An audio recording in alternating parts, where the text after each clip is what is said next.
Əfəsliklərə yazılğan xət. 1-ci bab. Xudoning irodasi bilan Ayşo Məsihning elçi bo'lishga tanlangan men ki Pavlustin, Xudoning Əfəs şəhərki müqəddəs xalqi Ayşo Məsihning sodiq ergashuvchilariga salom. Xudo otimiz va Rabbimiz Ayşo Məsih sizlarga mehr shafqat va omonlik ato qilg'ay. Xudoga, ya'ni Rabbimiz Ayşo Məsihning otisiga madhiyalar o'qilg'ay. Biz Ayşo Məsihga mansub bo'lganligimiz uchun Xudo bizga arshdagi barliq ruhiy baxtni ato qildi. Xudo o'zining oldida bizning pok va ayibsiz bo'lishimiz uchun dunyoni yaratishdan burunla bizni Ayşo Məsihga bog'lanishimiz orqali tanladi. Xudo bizni suygashga, bizning Ayşo Məsih orqali o'ziga farzand bo'lishimizni o'z xushroyi bo'yicha oldin ola belgiladi. Bu uning irodasidir. Shunga uning cho'nqur mehr shafqatiga madhiyalar o'qiymiz. Biz Xudoning sevimlik o'g'liga mansub bo'lganligimiz uchun Xudo bunda g'oyat zo'r mehr shafqatni bizga shartsiz ato qildi. Ayşo Məsihning qurbonlik qini gunohlarimiz badliga to'kilgachga biz gunohning qullig'idan erkin bo'ldik. Gunohlarimiz kechirim qilindi. Bu Xudoning bizga ko'rsatgan cho'nqur mehr shafqati orqali bo'ldi. Xudo bizga bu mehr shafqatni cheksiz aql idrok bilan yog'dirib, burun oshkorlanmagan planini bizga oshkorladi. Xudo xushroyi bilan bu planning Ayşo Məsih orqali amalga oshirilishini oldin bekitdi. Xudo buni o'zi belgilagan vaqti yetib kelganda ishga oshirib, bu dunyo va u dunyodagi butkul mavjudotni birlikda Ayşo Məsihning boshqarishiga qo'ydi. Hamma ish Xudoning irodasi bo'yicha o'rnashtirilgan bo'lib, biz e'tiqodchilar Xudoning oldin belgilagan plani bo'yicha Ayşo Məsih orqali Xudoga ta'alluq bo'lishga tanlandik. Buningdan maqsad umidimizni Ayşo Məsihga eng avval bog'ilgan bizlar orqali shonu shafqatli Xudoga madhiyalar ilib kelishdir. Sizlar Yahudi emaslarmi? Haqiqatni, ya'ni o'zinglarning qutqizishinglar to'g'risidagi xushxabarni anglab, Ayşo Məsihga ishondinglar ham va'da qilingan muqaddas ruh bilan muhrlandinglar. Bu Xudoga mansub bo'lganlarning belgisidir. Xudoga ta'alluq bo'lgan biz hammamiz toki uzul kesil qutqizilguncha qalbimizdagi muqaddas ruh Xudo bizga va'da qilgan mirosga erishishimizga kapolatlik qiladi. Buningdan maqsad shonu shavkatli Xudoga madhiyalar elib kelishdir. Rabbimiz Ayşoga bo'lgan e'tiqodinglarni va Xudoning barliq muqaddas xalqiga bo'lgan mehr muhabbatinglarni anglag'inimdan buyon men duolarimda davomli sizlar uchun Xudoga shukr aytib, sizlarni hamisha eslamoqdaman. Men shundoq duo qilamanki, Rabbimiz Ayşo Məsihning Xudo otisi, ya'ni shonu shavqatli Xudo otimiz muqaddas ruh orqali sizlarga donolik va cho'nqur tushuncha ato qilib, o'zini texmu tonutqay. Qalbinglar ro'shan bo'lib, Xudoning bizni qanday umidga chaqirganligini va o'zining muqaddas xalqiga va'da qilgan mirosning qanchalik mo'l va shonliq ekanligini tushungaysizlar. Shundaqla Ayşo Məsihga e'tiqod qiluvchi bizlar uchun Xudoning kuch qudratining naqadar qudratliligini tushungaysizlar. Bu dal Xudo Ayso Masihni o'limdan tirildirib, arishda o'zining o'ng tarafiga o'tirg'izganda namoyon qilgan buyuk kuch-qudratdir. Xudo Ayso Masihni faqat bu dunyodala emas, balki u dunyodimi barliq hukmronlar, huquqdorlar, razil kuchlar, mansabdorlar va tilga olg'ili bo'lganligi amallarning ustiga chiqadi. Xudo koinotdagi barliq mavjudotni Ayso Masihning oyog'i ostida tiz buktirib, e'tiqodchilar jamoatchiligi uchun uni barliq mavjudotga bosh qilib berdi. E'tiqodchilar jamoatchiligi Ayso Masihning teni bo'lib, bu tan u tarafidan to'lqinlanib turdi. Ayso Masihning o'zi butkul koinotning har jihatdan to'lqinlovchisidir. Ikkinchi bob. Sizlar burun Xudoga itoatsizlik qilib, gunoh ishida yashaganliginglar sababidan ruhiy jihatda o'lib edinglar. U chaqlarda sizlar bu dunyoning yomon yo'llarida mangan edinglar. Yomon ruhlarning hukmroni bo'lgan hamda kishilarni Xudoga itoatsizlik qilishga ozurdigan shaytonga bo'ysunib yashadinglar. Burun hammamiz ham shundoq yashagan edik. O'z gunohkor tabiatimizning orzu-havasiga berilib, shaxsiyatchilikka to'lgan o'y-xiyollarimiz bo'yicha yashaydik. Shunga bizmi Xudoning jazosiga uchrashga loyiq edik. Lekin intoyin rahim shafqatli bo'lgan Xudo bizni shu qadar so'ygashga, garchi biz gunohlarimiz tufaylidan ruhiy jihatda o'lgan bo'lsakmi, Xudo bizni Ayso Masihga bog'lagan holda yangi hayotga erishtirdi. Esinglarda bo'lsinki, sizlar faqat uning mehr shafqati orqali qutqizildinglar.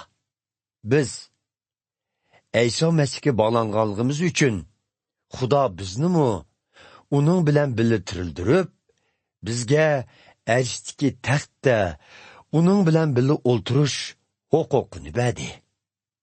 Xudoning bunda qilishdagi maqsadi shuki, Xudo o'zi Ayso Masih orqali bizga ato qilgan mehr shafqatning tangdoshsiz ekanligini abadil abad ko'rsatishdir. Sizlar Ayso Masihga e'tiqod qilib, Xudoning mehr shafqati orqali qutqizildinglar. Bu sizlarning ajringlardan kelgan emas, balki Xudodan kelgan iltifotdir.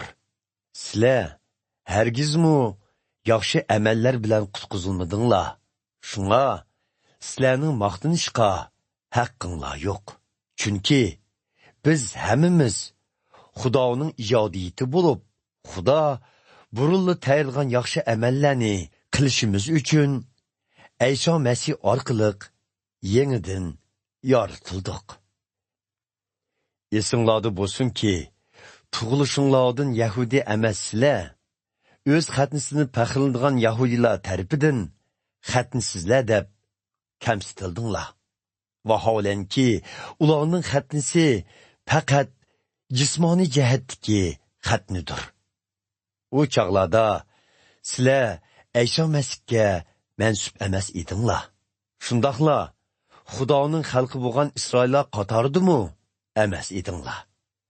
Xudo o'z xalqiga va'da qilgan ahdining sirtida turatdinglar hamda Xudoni tanimay umidsiz yashatdinglar. Sizlar shu chaqlarda Xudodan yiroq bo'lsanglarmi, lekin hozir Ayso Masihga mansub bo'lganlar uchun Ayso Masihning qurbonlik qini bilan Xudoga yaqinlashtirildinglar.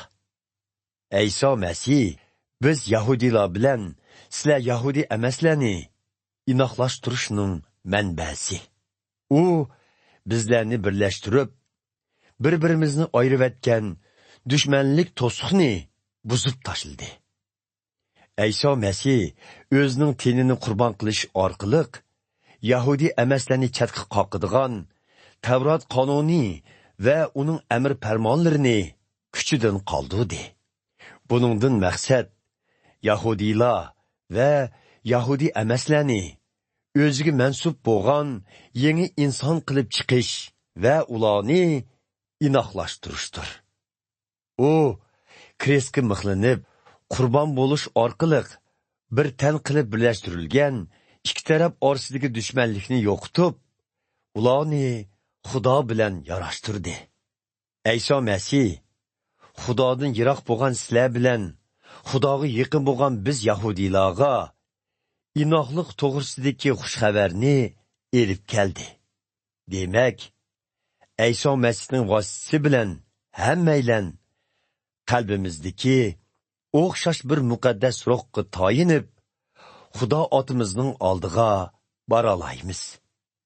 Shuning uchun sizlar Yahudi emaslar, amdi yot va yoqi yurtliqlardan emas, balki Xudoning muqaddas xalqi bilan birga Xudo podshohligining ahllaridan, shundoqla Xudo oilasining a'zolaridan bo'ldinglar. Hammamiz Xudo silinayotgan bino bo'lib, elchilar bilan payg'ambarlar bu binoning asosi. Ayso Masih bo'lsa, uning ul teshidir. Ayso Masih orqali biz Rabbimizga beg'ishlangan muqaddas ibodatxona bo'lish uchun birlashtirilib o'smoqdimiz. Ayso Masih orqali sizlar Yahudi emaslarmi? Biz Yahudi itqochlar bilan birlikda Xudo o'z ruhi orqali turadigan ibodatxona qilib silinyapsizlar. 3-bob. Shunlashqa menki Pavlus har doim sizlarga duo qilmoqdaman. Men sizlar Yahudi emaslarga Ayso Masih to'g'risidagi bu xush xabarni yetkazganligim uchun mahbus bo'ldim. Sizlar bilasizlar, Xudo menga iltifot ko'rsatib, bu xush xabarni sizlarga yetkazish vazifasini ato qildi. Xudo burun oshkorlangan planini, ya'ni Ayso Masih to'g'risidagi sirni vahiy orqali menga oshkorladi. Men bu to'g'riliq mushu xitimning oldingi qismida qisqacha bayon qildim. Sizlar bu xitimni o'qiganinglarda mening bu sir to'g'riliq nimalarni bilganligimni tushunib olasizlar. Ilgari Xudo bu sirni insonlarga ayon qilmagan edi. Ammo hozir bo'lsa bu sirni muqaddas ruh orqali o'zi tanlagan elchilarga va payg'ambarlarga ayon qildi. Bu sir Yahudi emaslarningmi? Bu xushxabarga ishonish orqali Yahudilar bilan birga Xudo ato qildigan haqiqiy boyliqqa mirosxo'r bo'lishini, shundoqla ularning Yahudilar bilan birlikda bir tanning a'zolari bo'lib, Xudoning Ayso Masih orqali bergan qutqizilish to'g'risidagi va'dasidan o'rtaq bahramon bo'lishini o'z ichiga oladi. Men Xudoning mehr shafqati va kuch-qudrati bilan bu xushxabarni yetkazadigan xizmatkor bo'ldim. Men Xudoning muqaddas xalqi ichidagi eng arzimas biri bo'lsammi, Xudo menga mehr shafqat ko'rsatib, meni Ayso Masih orqali erishadigan va insonlar tasavvur qilolmaydigan haqiqiy boylikni Yahudi emaslarga yetkazib berishga tanladi. Butkul mavjudotni yaratgan Xudo yana burundan tortib oshkorlamagan bu planining qandoq amalga oshirganligini barliq insonlarga tushuntirish vazifasini menga berdi. Xudoning maqsadi bugungi kunda Yahudilar va Yahudi emaslardan shakllangan e'tiqodchilar jamoatchiligi orqali ko'p taraflik donoligini osmondagi hukmron va huquqdor bo'lgan farishtalarga bildirishdan iborat. Bu Xudoning dunyo oprida bo'lishdan ilgari planlagan va hozir Rabbimiz Ayso Masih orqali amalga oshirgan irodasiga uyg'undir. Biz Ayso Masihga mansub bo'lganligimiz ham uningga e'tiqod qilganligimizdan yuragimiz to'q holda ishonch bilan Xudoning oldiga bora olamiz. Shunga mening sizlar uchun tatgan azob oqibatlarimdan ruhsizlanib ketmay, aksicha buningdan faxrlanishinglarni o'tinaman. Xudoning ushbu planini ko'z oldimga keltirsam, arishdiki va yer yuzidagi butkul mavjudotlarni yaratgan Xudo otimizga tizlanib duo qilamanki, Xudo o'zining ulug'ligining cheksizligidan sizlarga qudrat berib, muqaddas ruh orqali sizlarni ish-ishinglardan kuchlantirgay. Shunda qilib, Ayso Masih e'tiqodinglar orqali har doim qalbinglarda bo'lg'ay. Hayotinglar Xudoning mehr muhabbatida yiltiz tortib, mustahkamlangay. Bu orqali sizlar Xudoning barliq muqaddas xalqi bilan billa Ayso Masihning mehr muhabbatining na qadar mo'l, zo'r, cho'nqur va cheksiz ekanligini tushunalaysizlar. Garchi Ayso Masihning mehr muhabbati inson tasavvuridan hassilab holqib ketgan bo'lsa-mu, sizlar buni to'nib yetgaysizlar. Shundoq bo'lganda, sizlar Xudoning mo'l kamolati bilan to'ldirilsizlar. Barliq shon sharaf Xudoga mansub bo'lg'ay. U hayotimizda namoyon bo'layotgan ulug' kuch qudrati orqali barliq tilagimiz va o'ylig'imizdanmi ko'p ishlarni qila oladi. Barliq shon sharaf e'tiqodchilar jamoatchiligi va Ayso Masih orqali Xudoga abadil abad mansub bo'lg'ay. Amin. 4-bob. Shu sabablardan Rabbimizga xizmat qilish yo'lida mahbus bo'lgan men sizlardan Xudoning chaqirig'iga munosib yashashinglarni o'tinib so'rayman. Sizlar hamisha kamtar, muloyim, sabrchan bo'lib, mehr muhabbatinglar bilan bir-biringlarga kam qo'saq bo'linglar. Bir-biringlar bilan inoq o'tish orqali muqaddas ruhning e'tiqodchilarga bergan birligini saqlashga tirishinglar. Biz hammamiz bir tanning a'zolari. Qalbimizdagi muqaddas ruhmu bir. Shuningga o'xshash, Xudo bizni chaqirganda bizga bergan umidmu birdir. Rabbimiz bir, e'tiqodimizmu bir bo'lib, o'xshash bir cho'mildirishni qabul qildik. Hammamizning otasi bo'lgan Xudo birdir. U hammamizdan ustun turdi.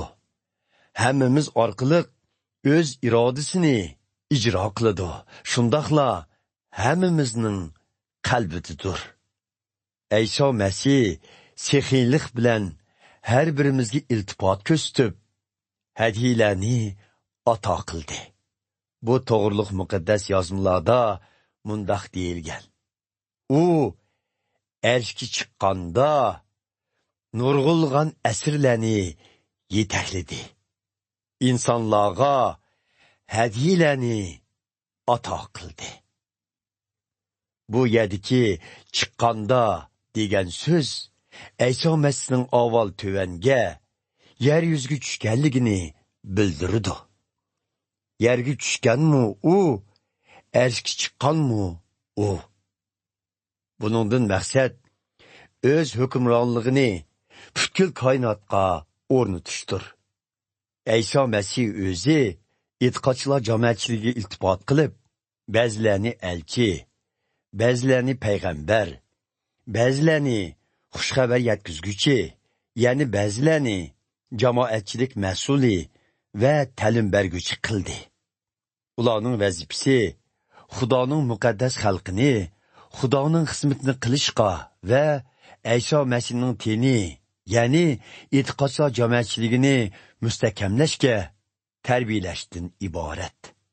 Bu vazifa toki bizning Xudoning o'g'liga e'tiqod qilishda birdek bo'lib, uni cho'nqur tonishimiz hamda e'tiqod jihati o'sib yetilib, Ayso Masihga o'xshash bo'lishimizga qadar davomlashidir.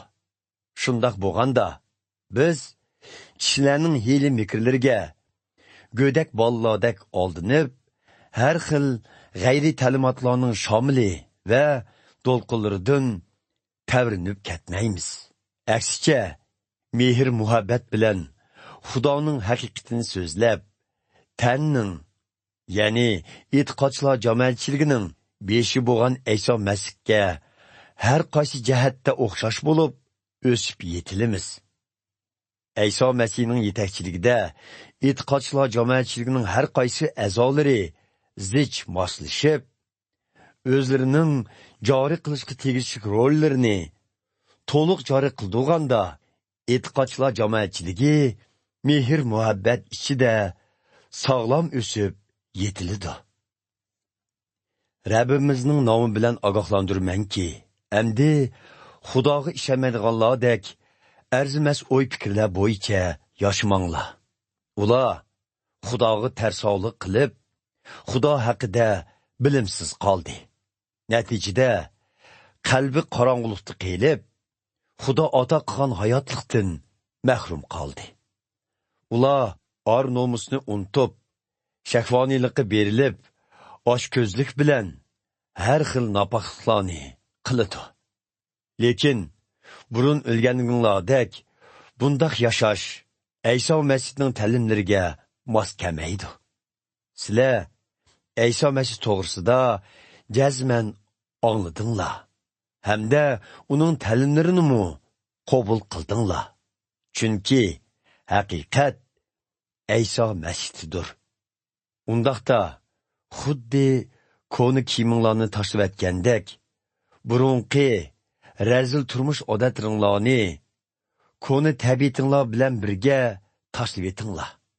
Chunki u tabiat sizlarni ozdiradigan chokina havaslar bilan chirib ketgan. Ruhinglar va o'y fikringlarmi yenglansin. Yangi tabiatni o'zinglarga o'zlashtiringlar. Bu yangi tabiat Xudoning tabiatiga mos bo'lib, u haqqoniylik va haqiqiy poklikda ifodalanadi. Shuning uchun yolg'onchilikni tashlab, bir-biringlarga rost gap qilinglar. Chunki hammamiz bir tanning a'zolarimiz. Agar ochiqlansanglar, ochig'inglar sizlarni gunohga boshlamasin. Ochig'inglardan qaytmay, kunmu petib ketmasin. Shunda qilib, shaytonga fursat bermanglar. Burun o'g'irlik qilganlar endi o'g'irlik qilmasin. Aksicha, ikki biligiga tayinib, sadoqatmanlik bilan ishlasin. Topqinidan hojatmanlarga ulashtirsin. Og'zinglardan hargiz yomon so'zlar chiqmasin. Anlıqçılarının ehtiyojiga qarab, ularga foydali bo'lsin deb mehr shafqatlik so'zlarni qilinglar. Xudoning muqaddas ro'yini qayg'uga solmanglar.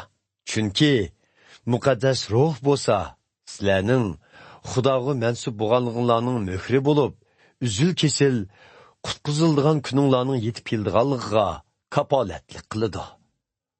Barliq adovat tutish, ochiqlanish, g'azablanish, jidallashish, tuhmat qilishdan iborat illatlardan va har xil yomonliklardan yiroq turinglar.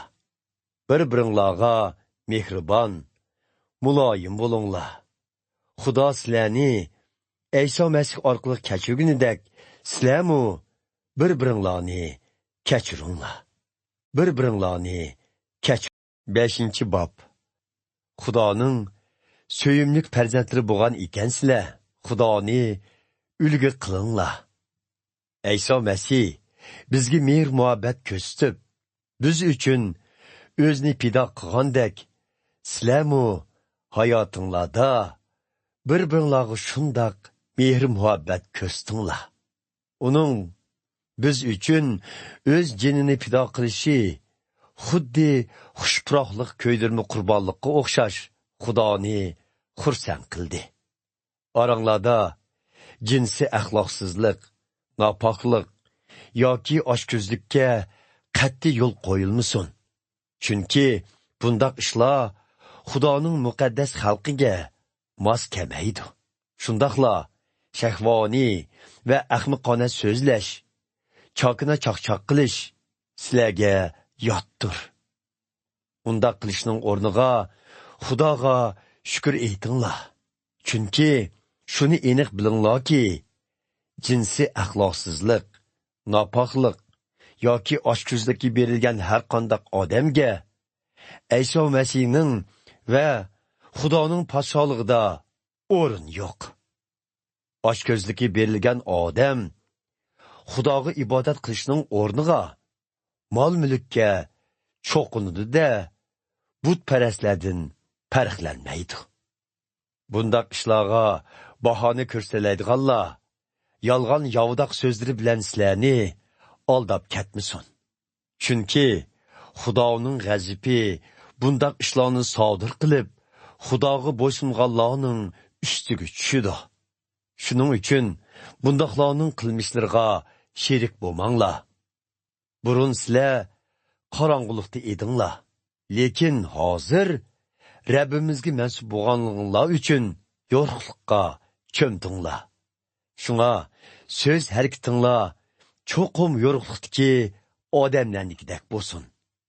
Bu yorug'lik hayotinglarda yaxshilik, odillik va haqiqatdan iborat mo'l mevalarni berdi. Nemining Rabbimizni xursand qildiganligini bilishga tirishinglar. Kishilarning qorong'ulikda qilgan ahamiyatsiz yomon ishlarga sherik bo'lmanglar. Aksicha, u ishlarni fosh qilinglar. Ularning yo'shin qilgan shumliqlarini tilga ilishmu nomusdir. Nur ularga tushganda ularning shumliqlarini oshkor qiladi. Chunki hamma narsani oshkorlaydigini nurdir. Shunga mundaq deyildi. O'yg'on, ey uxlayotgan inson, tiril ruhiy o'limdin. Ayso Masih sana nur chachar. Shuning uchun so'z harakatinglarga ehtiyot qilinglar. Bilimsiz, nodonlardek emas, aqllardek yashanglar. Xayrli ishlarni qilish fursatini qo'ldan bermanglar. Chunki yashayotgan bu davrimiz razil davrdir. Shunga aqlsiz bo'lmanglar. Balki Rabbimizning irodasini tushunishga tirishinglar. Haroqdan mast bo'lib yurmanglar. Chunki bunda qilish odamni zaiflikka elib bordi. Buning o'rniga muqaddas ruhga cho'mib, uning yetakchiligida bo'linglar. Sizlarning oranglarda zabur munojotlari, Xudoni madhiylaydigan va muqaddas ruhning ilhomidan kelgan naqshlar yangrasin. Qalbinglarda bu nag'mi sadolari yangirgandek, chin qalbinglardan Rabbimizni madhiylanglar. Hamma ishlarda Rabbimiz Ayso Masihning nomi bilan hamisha Xudo otimizga shukr aytinglar. Ayso Masihga cho'nqur hurmatinglar bor bo'lganlikdan bir-biringlarga itoat qilinglar. Ey ayollar, Rabbimizga itoat qilinglardek, erlaringlarga itoat qilinglar. Xuddi e'tiqodchilar jamoatchiligining qutquchisi bo'lgan Ayso Masih o'z tinining, ya'ni e'tiqodchilar jamoatchiligining beshi bo'lganidek, ermu o'z ayolining beshidir. Xuddi e'tiqodchilar jamoatchiligi Ayso Masihga itoat qilganidek, ayollarmu har qanday ishda o'z erlariga itoat qilsin. Ey erlar, Ayso Masih e'tiqodchilar jamoatchiligini qandoq so'yib, uning uchun o'zini qandoq qurbon qilgan bo'lsa, sizlarmu ayollaringlarni shundoq so'yinglar. Ayso Masihning o'zini qurbon qilishdagi maqsadi e'tiqodchilar jamoatchiligini Xudoning so'zi va suv bilan yuvish orqali gunohlardan pok qilishdir. Uning bundoq qilishi e'tiqodchilar jamoatchiligini har qanday illat, gunoh va yetersizliklardan xoli qilib, uni shon sharaflik holda o'z oldiga xuddi to'yda ko'chirishga tayyorlangan go'zal qizdek pok va ayibsiz elib kelish uchundir. Ayso Masih e'tiqodchilar jamoatchiligini shundoq so'ygan ekan, erlarmu o'z ayollarini o'z tenini so'ygandek so'yishi kerak. Ayolni so'ygan kishi o'zini so'ygan bilan barobar. Hech kim hech qachon o'z tenidan nafratlanmaydi. Aksicha, o'z tenini asraydi va uningga ko'yinadi.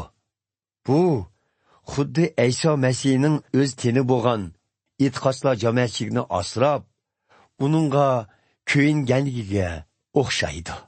Biz Ayso Masihning tenining a'zolarimiz. Muqaddas yozmalarda yozilganidek, odamning ota-onasidan ayrilib, ayoli bilan birlashib, ikkisining bir tan bo'lishi ana shu sababdandir. Bu intoyin muhim bir sirdir. Men bu so'zlarni Ayso Masih bilan e'tiqodchilar jamoatchiligining zich munosabatini ko'zda tutib aytdim. Yana bir qatim shuni ta'kidlaymanki, hammanglar ayolinglarni o'zinglarni so'ygandek so'yinglar. Ayollarmu erlarini hurmatlisin. 6. bob. Hey bolalar, Rabbimizga mansub bo'lganinglar uchun ota-onanglarning so'zini anglanglar. Bu sizlarning burchinglardir. Musa payg'ambar orqali tushirilgan ota-onangni hurmat qil degan farzni ado qilinglar. Bu Xudoning bir va'da bilan bog'lab bergan dastlabki farzidir. Bu va'da shuki, uningga amal qilsanglar baxtli bo'lasizlar va bu dunyoda uzun ömür ko'rsizlar. Ey otalar, farzandlaringlarning ochig'ini keltirib, o'chmanlik paydo qilmanglar. Ularni Rabbimizning ta'limi bo'yicha tarbiyalanglar. Ey qullar, bu dunyodagi xo'jayinlarga xuddi Ayso Masihga bo'ysungandek cho'nqur hurmat va chin qalb bilan bo'ysuninglar. Xo'jayinlarni xursand qilish uchun faqat ularning oldida emas, balki hamisha ularga xizmat qilinglar. Chunki sizlar Ayso Masihning xizmatkori bo'lish sifatinglar bilan Xudoning irodasiga chin dilinglardan amal qilishinglar kerak.